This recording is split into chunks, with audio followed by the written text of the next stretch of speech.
Today I finally migrated to my new kingdom. But before that, let me give a quick shout out to every single player who kindly invited me to their kingdom. I know I wasn't able to reply to every single one of you, but honestly, thank you from the bottom of my heart for inviting me to your home.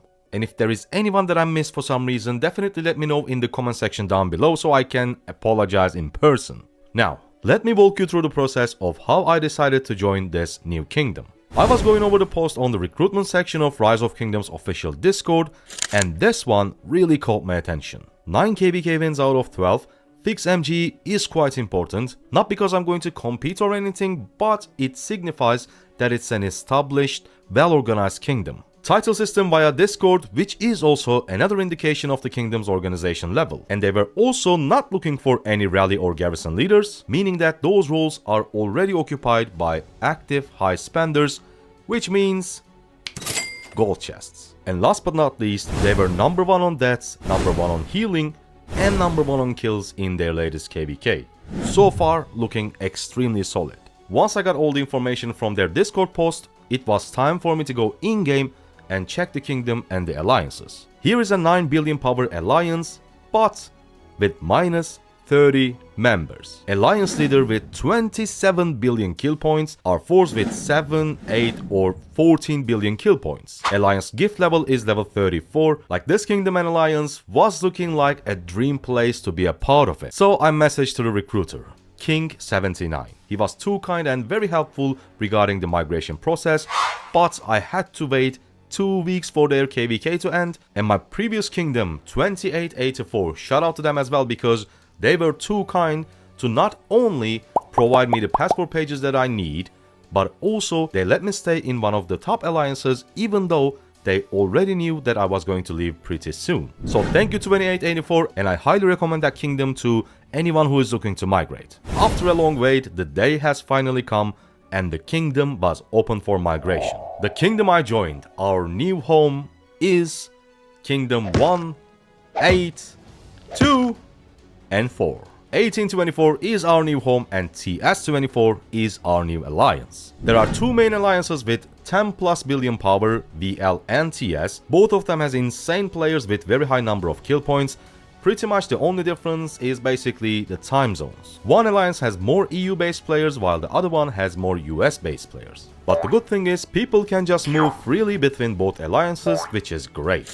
Now, I know I said that on my latest migration video that I was actually looking for a lower seed kingdom for quote-unquote more relaxed gaming experience. And in fact, at some point I was looking for a kingdom that was planning to have a recovery KVK. But then I thought if I take that route to fully recover my account, I wasn't going to be able to provide you guys some hard tier competitive KVK content. So I decided to give myself and my account one last chance before I take that easier route. Being a part of this kingdom is going to be quite challenging because there are massive players with insane activity, kill points, etc. However, I believe I will be able to keep up this time because nowadays I literally get no sleep thanks to my baby girl. The time that I spend in the game pretty much tripled because she just doesn't sleep.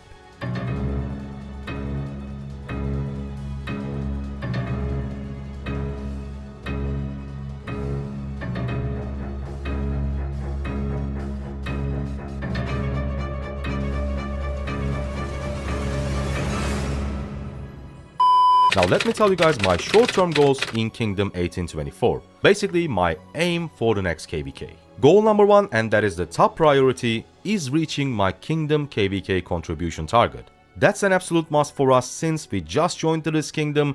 We have to prove ourselves, we have to prove our worth, but I think KVK contribution goals are going to be quite aggressive because, as I said, people in here, they're just fighting like crazy. And I think KVK goals are going to be according to that, like very aggressive goals. The second goal is going to be reaching 30 million kills. Since my power is relatively low, I don't actually think that 30 million kills will be required for me to reach my KVK goal. However, it's been so long since I last reached 30 million kills, so that is definitely our second target. Account growth wise, my goals are pretty straightforward and simple. Let's talk about commander pairings and my field marches first. Since I'm going to try to reach 30 million kills, I will be using 5 marches for field fighting, 1 infantry, 1 archer and 3 cavalry. My cavalry marches are going to be Nevsky John, Ho Chubing William, and Attila and Takeda. If you wonder why and how Attila Takeda is back on our lineup, I will have a card at the end of this video. First two marches are for pure damage and Attila Takeda is going to be for debuffs, and that's why I specifically crafted a concealed dagger and a Mora's Web for that march. At this moment my one infantry is Guan CPO, but the goal is to change it to CPO Liu Che before the KVK fighting starts. Right now our Liu Che is only at 5511, so we have a long way to go, but I believe I will be easily able to expertise him before the next KVK fights. And our final march, our only archer march, as always will be Burika YSG. Right now the single best archer march in my opinion, hands down Burika Zhuge Liang. However, since we already have an expertise double relic YSG, I think swapping Liu Che with Guan was the better upgrade compared to swapping YSG to Zhuge Liang. And that's why again Burika YSG is going to be our single archer march. In the long term, of course, the goal is upgrading this march to Burika Zhuge Liang, but right now I think we have a very solid 5 march setup. But of course there will be times that I won't be able to use 5 marches on the field all the time, because whenever there is a rally that we are launching or let's say defending garrison, I will be reinforcing that. This means in many occasions we may need to go down to 4, even 3 marches. In that case, the first march that I'm going to sacrifice is going to be, unfortunately, Burika YSG.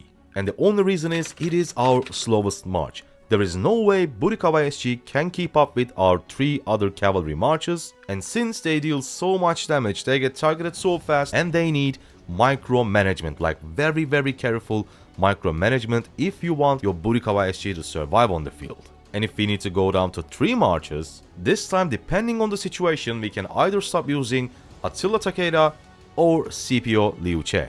And the way we are going to decide which march we are going to use is quite simple. If there are small skirmishes rather than huge open field fights, in that case I will be using Attila Takeda 3 cavalry marches. Because in that scenario where there are not many marches, I can intentionally target and specifically hunt down certain marches. But if we are in a massive open field fighting situation, of course CPO Liu Che is going to be better, because we will pretty much target whatever close to us. And of course if there are more enemy marches, rather than Attila Takeda, we would like to use the march with 2 massive AoEs, CPO 3 target AoE with health debuff and Liu Che 5 target AoE, the only legendary infantry commander with 5 target AoE, so the choice is pretty obvious. And in alta fights where you can bring 1 march only, this time we are going to use insane single target damage cavalry combination, Ho Chubing primary, Nevsky secondary, and the backup march is going to be again our infantry march CPO with Liu Che. So as long as we can expertise Liu Che before next KVK fighting starts, we are good to go.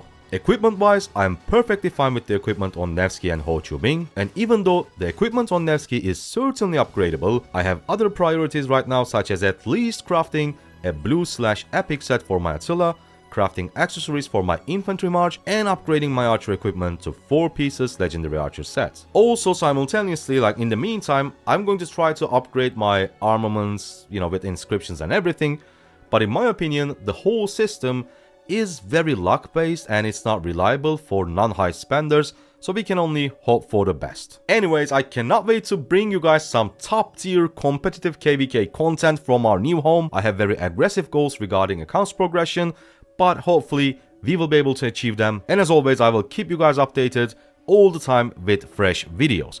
If you don't want to miss them, make sure to subscribe. And here is another Rise of Kingdoms video, Attila Takeda back on the lineup, and if you missed it, you can see how and why they are back on the lineup. I see you on that one. Thank you for watching. Goodbye.